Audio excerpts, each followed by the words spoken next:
Bismillahirrahmanirrahim. Alhamdulillahi Rabbil Alamin. Wassalatu wassalamu ala rasulil amin. Nabiyyina Muhammad wa ala alihi wa sahbihi ajma'in. Amma ba'd. Perbincangan kita dalam bab al-muamalat. Dalam bab urusan kehidupan manusia yang berkait dengan jual dan beli. Karena manusia ni dua, sama ada penjual atau dia pembeli. Kadang-kadang masuk juga orang yang ketiga, jual bertidak, beli bertidak, dia panggil penjamin. Ada seorang lagi. Itu termasuk dalam bab dhaman, bab orang yang buat jaminan. Jadi perbincangan kita pada kali ini iaitulah beberapa bentuk jual beli khusus. Sebagaimana yang telah kita ketahui, bahawasanya jual beli ini salah satu daripada perkara yang diharuskan oleh Allah Subhanahu Wa Taala, kerana ia menjadi satu keperluan manusia. Kalau tak ada jual dan beli, manusia tak boleh meneruskan kehidupan dia dengan begitu selesa. Kerana tak mampu, seorang manusia tu nak makan nasi saja pun dia terpaksa kena melalui beberapa syarikat, beberapa kumpulan manusia, barulah sampai ke mulut dia tu nasi. Jadi dengan Allah Ta'ala hikmah yang maha besar, Allah Ta'ala bagi pensyariatan, membenarkan jual beli ini, telah meringankan, meringkaskan banyak dalam kehidupan manusia ini, ringkas jadi. Jadi jual beli pada dasarnya, sebagaimana yang telah kita belajar, apabila cukup syaratnya, ada pembeli, ada penjual, ada pembeli. Penjual dengan pembeli pula cukup syaratnya, orang yang cerdik, orang yang tidak bodoh dan sebagainya. Dan ada pula barang yang dijual dan harga yang dibayar. Setelah sempurna syarat dia, biasanya jual beli ni, perniagaan ini tak lari daripada penjual mesti nak untung. Penjual tu nak untung dan dia tak bagi tahu kau orang berapa dia beli harga, berapa modal dia, dan berapa keuntungan dia. Cari orang bagi tahu. Bagi tahu tak bagi tahu? Tak bagi tahu. Kalau ada orang bagi tahu pun kadang-kadang tu nak orang panggil nak manis mulut ya. Modal bodoh tu. Sedangkan modal dia lagu lain. Maka itu dia sebab panggil sudah bercakap tidak betul. Orang panggil nipu. Masalah penipuan dalam jual beli ini telah kita bincangkan secara panjang dengan hadis-hadisnya. Menipu dalam apa saja pun sangat satu perbuatan yang diharamkan oleh syariat. Kerana itulah sabda Nabi SAW, man ghasya falaysa minna. Siapa dia nipu, orang ini bukan umat aku yang sebenar. Jadi jelas kepada kita, jual beli ini biasanya orang akan jual mengikut kehendak dia. Ikut dia nak letak berapa harga, dia tak oyak kau berapa modal dia. Jadi perbincangan kita pada kali ini iaitulah ada jual beli. Beberapa jenis jual beli ini kita royak modal kita berapa. Itu dia panggil jual beli khusus. Ada beberapa nama jual beli yang dibenarkan oleh syarak, bukan kata tak benar. Tapi disebut di sini beberapa nama ini, takut orang faham. Kalau kita jual rugi, memang kata awak jual beli awak ni tak sah. Apa-apa jual rugi pun tak. Ada juga orang jual rugi dah. Jadi nak habis barang dia kata biarlah. Rugi-rugi lah sakit habis barang. Jual rugi ataupun jual royak modal. Jual apa ni sama dengan modal dia saja. Ada juga lagi. Maka jual beli ini terbagi kepada dua. Dia tengok nombor satu di situ, dia kata apa? Terdapat beberapa bentuk jual beli yang dikenali dengan istilah yang tersendiri. Jual beli ini jarang dilakukan. Ada kata jarang, tapi lawan ni sebahagiannya memang jadi satu amalan di bank dan lain-lain tempat. Ada yang dibenarkan dan ada yang tidak dibenarkan sebahagian jual beli. Ada hak benar, ada hak tak benar. Mak dipanggil al-jaizah, al-mamnu'ah. Yang dibenarkan, yang tidak dibenarkan. Sebahagian jual beli yang diharamkan ini ada yang sah. Tetapi mereka yang terlibat dianggap berdosa dan melakukan perkara yang haram. Ada sebahagian jual beli ini pula tidak sah. Berikut adalah perbincangan mengenai bentuk jual beli tersebut. Kesimpulan kitanya, jual beli terbagi kepada dua. Yang pertama dipanggil jual beli yang harus, yang sahih. Sesama masalah. Oh ni lah kita kena buat. Pembahagian yang kedua, jual beli yang tidak sah, yang haram. Yang haram ini terbagi pada dua. Satu lagi, haram jual beli tetapi sah. Akad dia sah, tapi perbuatan itu haram. Yang kedua, jual beli itu tidak sah, perbuatannya haram. Ini dua sekali. Tak sah, haram. Hak haram juga, tapi sah jual beli. Dia ada sedikit perbahasan yang kita kena ingat. Sah, haram. Sah, tak sah dulu, batal terus. Jadi kita masuk satu-satu. Yang pertama sekali, jual beli yang dibenarkan. Jual beli ini, al-buyu' al-jaizah ni, ada beberapa jenis. Ianya dibenarkan oleh syariat Islam. Terdapat beberapa bentuk jual beli yang berbeza prosesnya berbanding dengan jual beli biasa yang diamalkan. Ada sedikit perbezaan. Perbezaan ini menyebabkan wujud salah faham bahawa jual beli seperti ini tidak dibenarkan. Mungkin ada orang memikir, apa jual lagu ni pelik pada orang ni. Orang lain jual nak untung, dia jual rugi. Atas dasar ini, para fuqaha, mana fuqaha itu ahli-ahli ulama fiqh, menjelaskan tentang jual beli ini secara khusus bagi menolak sebarang salah faham mengenai kesahihannya. Jual beli tersebut adalah seperti berikut.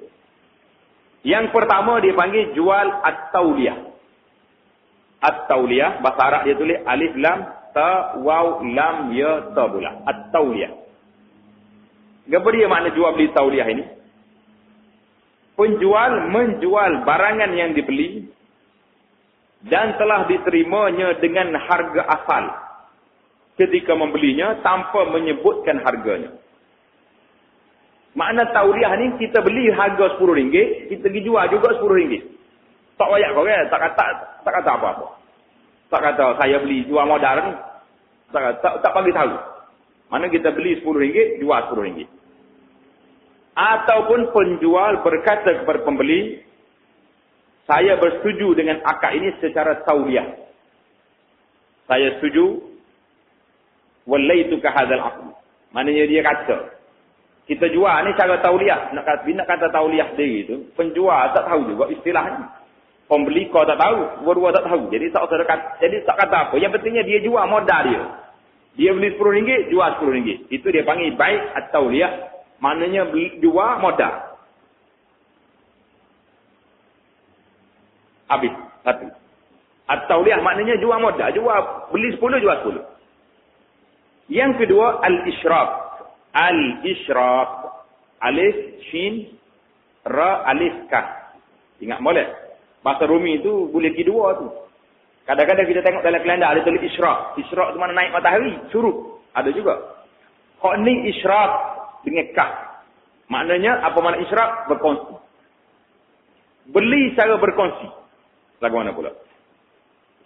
Jual beli ini hampir sama seperti tauliyah. Tauliyah tu kita beli 10, jual 10.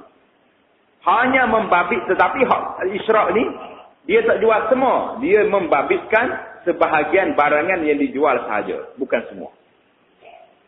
Contohnya, penjual berkata, saya serahkan separuh daripada akad ini kepada anda sebagai rakan kongsi dengan nilai separuh harga atau seumpamanya. Contohnya orang ini beli. Kita beli berapa lah? Beli cash 1 ton. Banyak.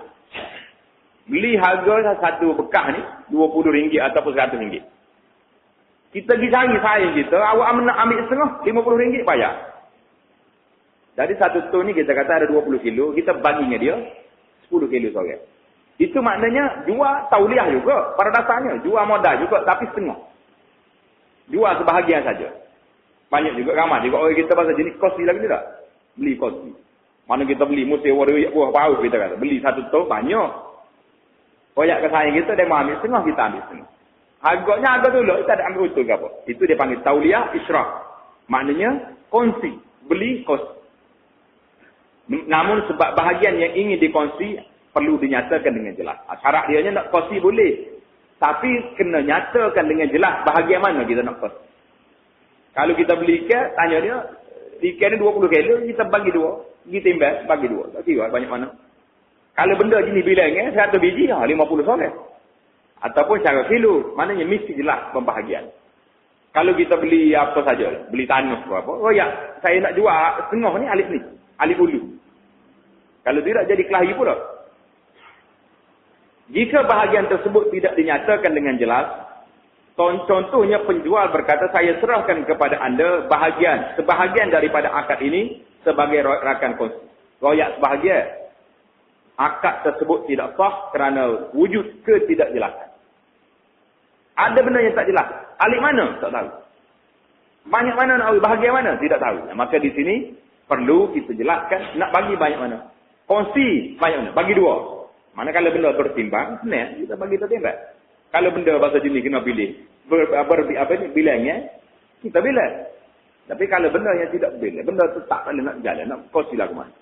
Yang dimaksud di situ perlu diperjelaskan. Walau bagaimanapun jika hak perkongsian tersebut telah dinyatakan dengan jelas, contohnya penjual berkata, saya jadikan anda sebagai rakan kongsi saya dalam akad ini. Kontrak tersebut diterima sah dan mereka memiliki hak yang sama rata. Jadi boleh juga. Kita kongsi dua. Susah masalah. Kongsi mana jabatan ni kita bagi sama rata, bagi sama banyak. Cara adil. Itu dua. Yang ketiga dia panggil al-murabahah. Jual murabahah. Baik al-murabahah maknanya jual untung. Ini yang dipakai sekarang ini di bank-bank, di perbankan mana-mana Islam dia panggil baik al-murabahah. Baik al-murabahah ni apa dia benda pula? Penjual menjual barangan yang dibeli dan telah diterimanya kepada pembeli dengan harga asal. Harga ketika membelinya. Saya beli kereta ni 1,000. Boleh royak terus selalu. Harga ini, bil ada, resi ada. Dengan tambahan keuntungan mengikut kadar yang diketahui dan ditentukan. Tapi saya nak banyak mana? Boleh royak selalu. Contohnya penjual berkata, saya jual rumah ini dengan harga yang saya beli. 100,000 saya beli rumah. Dengan tambahan untung 10%. Manakala kita beli 1,000, nak 10%, jadi berapa lagi kena tambah? 10,000 lagi. Jadi harganya, awak kena bayar kepada saya 110,000. Ataupun penjual berkata dengan ditambah sebuah kereta. Boleh juga. Saya beli rumah ni 1,000. Awak ambillah 1,000. Tapi kereta ni saya nak. Nak untungnya daripada rumah kita ni, kereta dia tu. Betul lah keretanya harga 10,000 kau 15,000. Jadi ambil rumah ni tukar wih dia, tukar nama dengan harga yang sama tapi keuntungan yang kita dapatnya kereta dia atau motosikal dia, apa sajalah.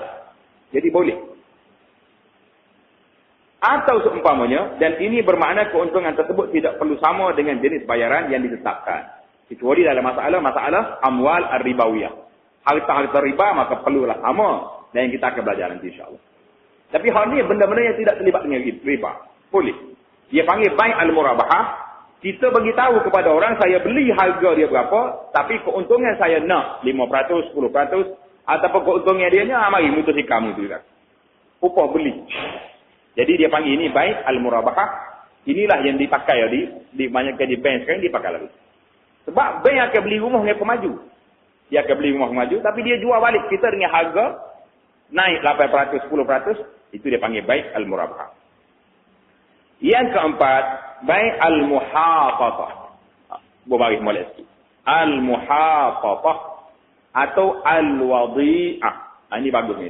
Dia kekal ke kalimah Arab. Pasal payah juga nak mengajar tu. Al-muhafazah atau dengan nama al-wadi'ah.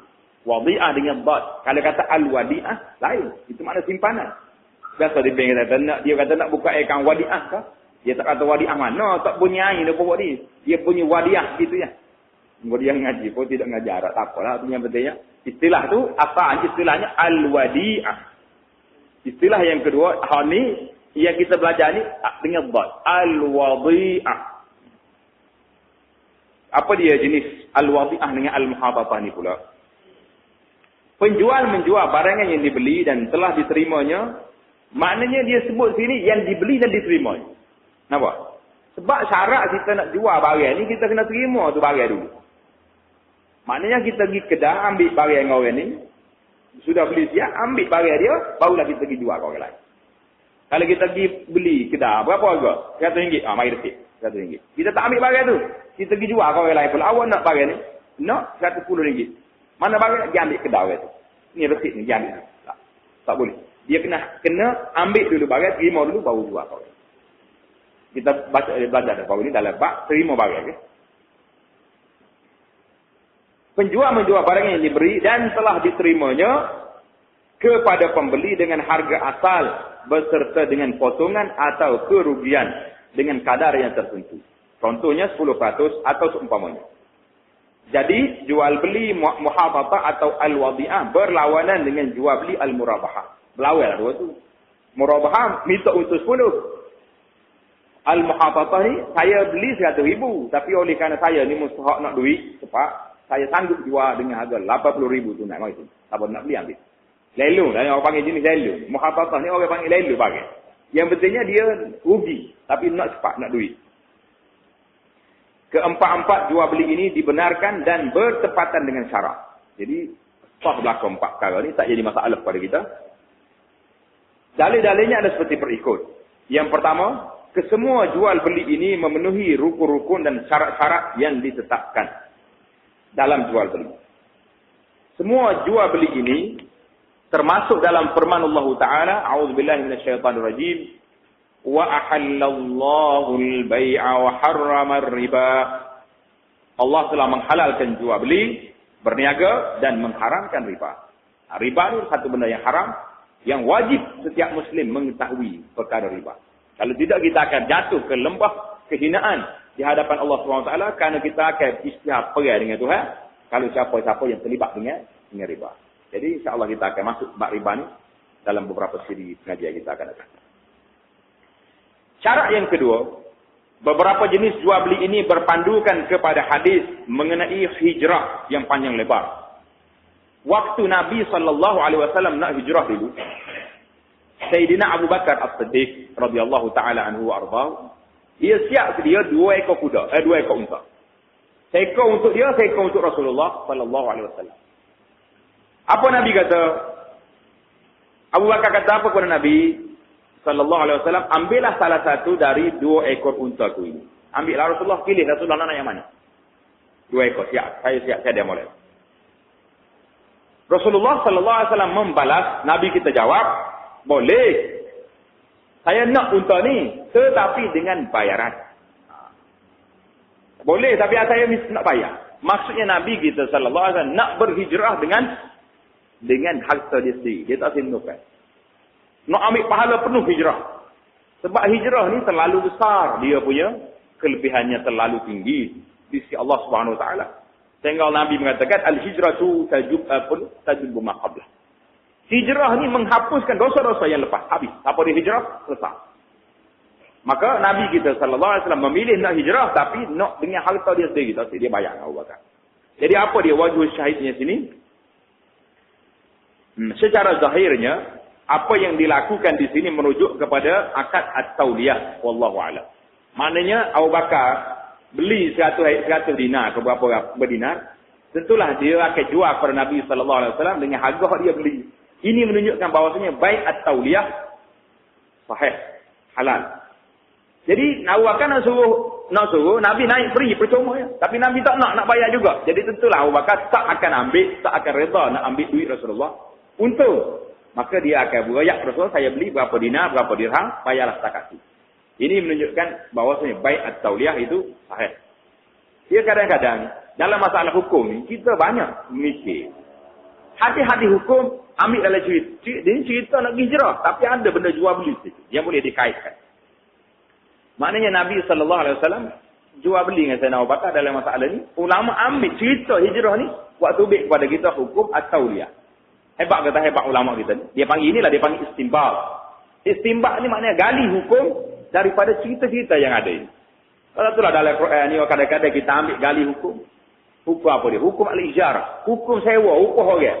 Ambil mana cerita hukum? Ambil cerita Nabi Musa AS waktu dia pergi ke Madian, jumpa dengan orang tua yang ada anak perempuan, dia kata aku nak upah kamu. Inna khaira man istajarta al-qawiyul amin. Anak perempuan dia wajak kaya dia. Ayo, kalau kita nak upah orang jaga kambing kita, kita kena ambil orang yang kuat, orang yang amanah. Anak ayah dia tanya, tahu mana amanah? Tahu mana amanah orang ni? Dia kata, dia ni aku tengok dia kuat. Sebabnya waktu orang lain busuk batu nak akak tudung telaga tu, dia dicokeh dengan tangan dia gitu. Ini kuat. Lepas tu orang kata dia amanah. Mana pula? Amanah tak amanahnya. Dia waktu dia jalan, dia tak tengok kita. Tak paling tengok, tidak kata, lengger juga. Tak ada. Dia tengok kawannya, orang perempuan tak suruh jalan depan dia, kata, mu jalan belakang, aku duduk depan. Mana-mana tempat kona, tanda, pekong, batu, tanda. Kona alik kiri, kona kanan. Itu menunjukkan bahawasanya orang ni aman. Amanahnya orang ni, menunjukkan kepada kita, daripada cerita ni, istimbak ulama ambil cerita, ya juzul al-ijar. Apa ni, halal, harus kita buat sewa, upah orang dan sebagainya, ambil daripada cerita. Jadi ambil daripada sini cerita Nabi SAW berhijrah, ambil bayaran, demikian juga dengan Sayyidina Abu Bakar, dia terima bayaran mengikut at-tawbiyah. Semua jual beli ini perlu memenuhi syarat berikut untuk menjadikannya sah. Jadi kita kena pakai syarat ni. Kalau tak benda yang tak ikut syarat, tak jadi pula perkara yang harus ini jadi tidak sempurna.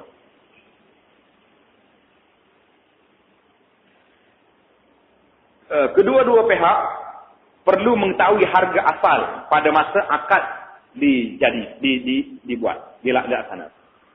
Mana orang dua ni, kalau kita nak jual jenis murabahah gini, kena tahu harga asal dia berapa. Tahulah kita boleh naik makat dia punya 10% lagi tu. Kalau tak tahu harga asal, pakai jadi gitu. Jual biasa lah, tak usah duduk jual tauliah ke apa.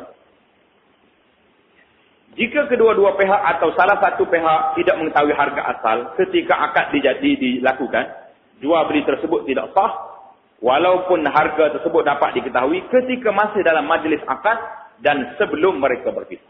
Tahu lepas tu dah. Lah, dia kena tahu dulu. Mu nak setuju ni kena tahu berapa harga dia semati. Barulah kita boleh bagi tahu jual beli ini berdasarkan kepada al-murabahah ataupun al-muhafazah. Pembeli kedua tidak mengetahui harga asal barangan tersebut bukanlah suatu yang suka diterima. Demikian juga dengan penjual, kerana penjual juga mungkin terlupa harga asal ataupun atas sebab-sebab lain. Perlu diingatkan di sini. Ini perhatian. Jika penjual berkata, saya jual dengan harga saya beli.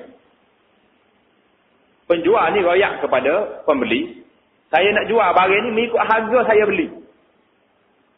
Apa jadi? Dalam semua akad jual beli di atas, kenyataan seperti ini hanya merujuk kepada harga asal yang dibayar. Tidak termasuk perjalanan perbelanjaan lain jika ada. Ingat, kata-kata kita ni keluar daripada akad. Dalam akad kita ni, kita kena bertanggungjawab. Kalau kita kata, hamba jual barang ni, jual modal ni. Jual modal sebab beli je. Maka, kita kena jual modal semati. Kalau kita beli lembu ni, harga dia 500 ekor, 1000 ekor. Sedangkan kita nak balik ni, kita upah orang tarik pada 20 riyal.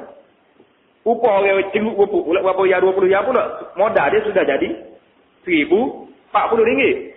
Maka kita olehkan, kita royak ke orang tadi. Saya nak jual barang lembu saya ni, mengikut modal yang saya beli, maka kita kena jual 1000 ringgit. Tak boleh ambil 40 ringgit walaupun cas upah orang tarik ataupun upah orang ceruk upu. Kerana lafaz kita kata, saya jual modal saya beli. Kita beli berapa tadi? Kita beli 1000. Tak boleh nak akad dah lagu. Itu kena beringat.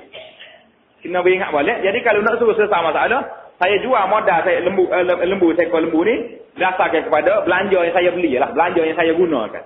Jadi belanja tu boleh tak? Beli 1000, upah orang tarik 20, upah ceruk 20, berapa lagi pula apanya cas-cas yang kena je lah. Kena bayar resit kau lagi ke kebenaran nak lalu ke jalan. Jadi semua sekali boleh kita macah lah kau.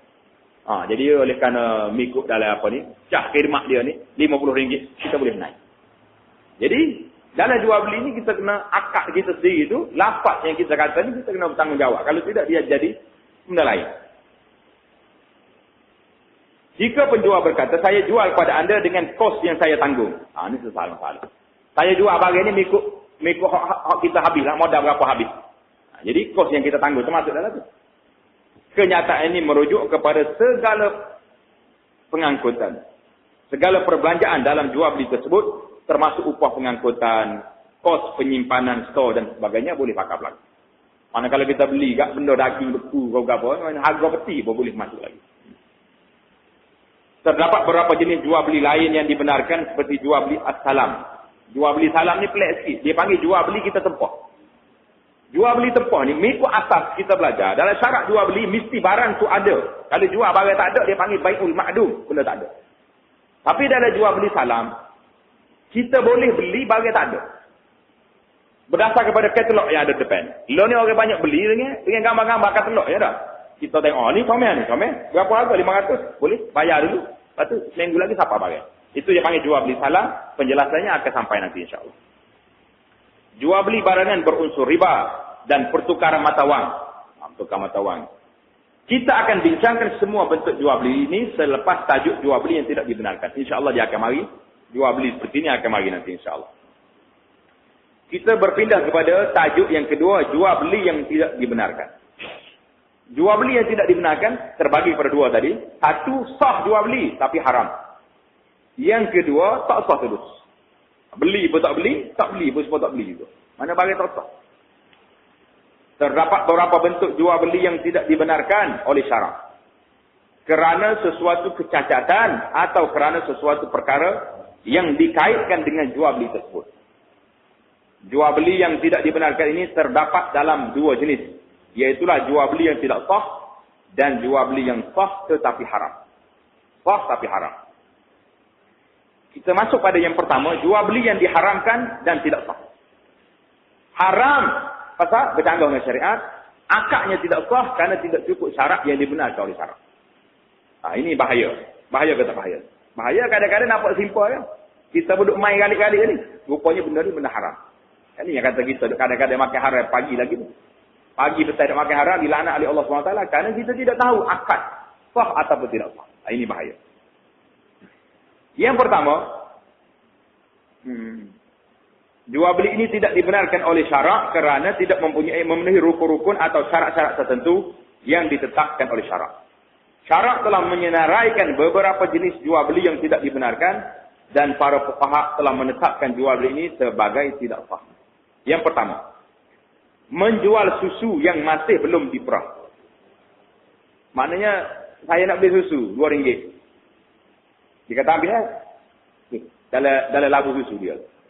Berapa ya? Kali perah RM10. Kita pun ambil. Dia perah tu beli 2 titik. Macam mana? Mungkin tak ada susu. Atau bulu hayawan yang masih belum diketam. Kita jual bulu atas belakang lembu. Kita ambil nak bulu RM5. Dia nak cukup tak ada. Tak ada bulu. Jadi, itu perkara yang tak boleh. Atau buah-buahan yang masih belum masak. Yang pertama, yang kedua tak, kita rasa mungkin tak apa terlibat kita ni. Kambing kita sini tak apa ada bulu. Isi pun berapa dengan tolak dah. Nak suruh banyak sikit, wah harga cari. Lebih hari ni. Apa dia? Masalah susu pun mungkin tak banyak juga. Tapi masalah pajak ni. Jual buah-buah yang belum masak ni terlibat kita. Jadi kita akan jelaskan insyaAllah. Menjual buah-buah yang belum masak ni secara detail insyaAllah. Diriwayatkan daripada Abdullah bin Abbas radhiyallahu taala anhu katanya. Rasulullah sallallahu alaihi wasallam telah melarang menjual buah sehingga dia boleh dimakan atau bulu yang masih di badan atau Nabi kita sallallahu alaihi wasallam larang tanya apa dia? An yuba'a samarun hatta yut'am. Rasulullah sallallahu alaihi wasallam telah melarang menjual buah sehingga dia boleh dimakan. Mana masuk dah buah? Mana kalau sepohor ni, ada hak masuk dah, mana kita bolehlah kita jual sepohor. Orang mari tengok, berapa yang nak jual? RM20. Ambil. Naik. Dia panggil, masuk. Mana benda tu boleh makan, boleh ambil. Atau jual bulu yang masih di tubuh hayawan. Atau susu yang masih di pundi susu, labu susu, atau keju yang masih dalam bentuk susu. Jadi hadis riwayat Ad-Daruqutni. Riwayat Daruqutni. Jadi itu dia panggil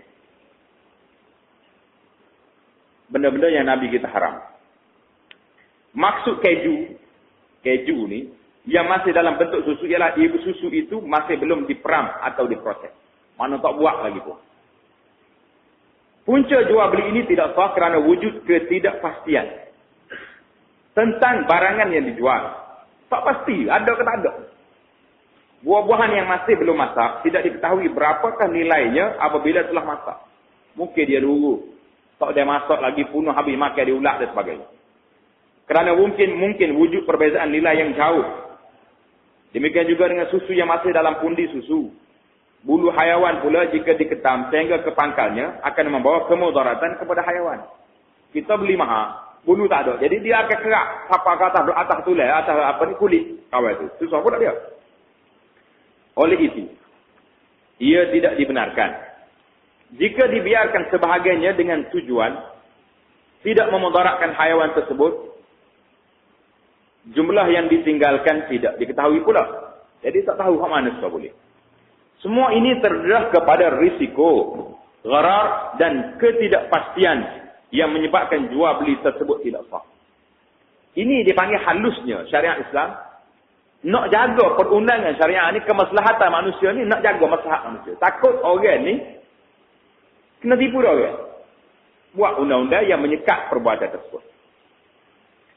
Di sini kami akan bincangkan secara lebih mendalam mengenai buah-buahan yang dijual sebelum masak, kerana hari ini ramai orang yang terlibat dalam kesalahan ini. Memang terlibat. Kita tengok orang ni, buah dah, bunga dah pokok dokor ni, bunga dah. Skala-skalanya boleh banyak mana? Tahun lepas. Dia kata boleh 5 pikul. Tak apa. Pikul kita letak berapa ya? RM200. Takut dia kau orang lain, dia pun ambil lalu. Ambil lalu. Saya bayar lalu, RM200 juga, kau tak lepas. Jadi, duduk sebulan, bunga ni lu. Apa boleh ke apa? Boleh rugi lah tuai dia. Minta klik semula habis ni, dia tuai kebun kata, habis lah, hamba buat pergi rumah, buat berapa dah. Jadi nak minta klik duit sekali dah. Nak ambil buah pun tak dapat. Itu sebabnya, Allah SWT dalam syariat yang sangat mulia ini telah menegah daripada perkara ini. Kami sebutkan istilah pajak. Buah-buahan yang dijual sebelum masak, yang ini pajak. Kami sebutkan istilah pajak dalam kurungan, yang ini pajak, yang utama di situ. Kerana pada hari ini ramai yang menamakan jualan ini sebagai pajak. Memang pajak. Kalau orang mari panggil pajak tak. Nama ini tidak penting bagi kami kerana ia salah dalam apa jua keadaan pun. Pajak ke, gapo ke, yang penting nama dia ni jual buah sebelum masak. Itu nodoknya dalam hadis Nabi tak sebut pajak, dia sebut jual buah-buahan qabla nus. Qabla Nabi kata jual buah sebelum masak. Apa yang penting ialah barangan yang dipajak iaitu buah-buahan tersebut dijual sebelum ia masak dan belum sesuai untuk dimakan. Malah ramai yang bertindak lebih jauh dengan membeli buah-buahan sebelum ia wujud dan dengan hanya berpandukan kepada putih atau bunga sahaja. Tindakan ini merupakan suatu kesalahan yang lebih besar yang menyebabkan jual beli ini tidak sah dan lebih besar dosanya kerana menjual barangan yang tidak wujud dan mungkin tidak akan wujud. Bunga dia luruh habis. Mari. Angin ke mari ribut. Dalam apa keadaan sekalipun kami wajib memberikan penjelasan. Jadi jelas penulis kitab kita ni jazakumullahu khairan, dia kata wajib bagi dia memberi penjelasan kepada masyarakat tentang hukum ini kerana dia ni benda jual beli yang tidak sah. Dan bagi kita orang yang belajar pula talabatul ilmi di kampung masing-masing juga menjadi tanggungjawab kita beritahu kepada orang kampung bahawasanya jual beli lagu ni tidak sah kerana hadis yang akan disebutkan nanti. Bagi mereka yang beriman dengan Allah Ta'ala dan mempercayai kebenaran Rasulullah sallallahu alaihi wasallam.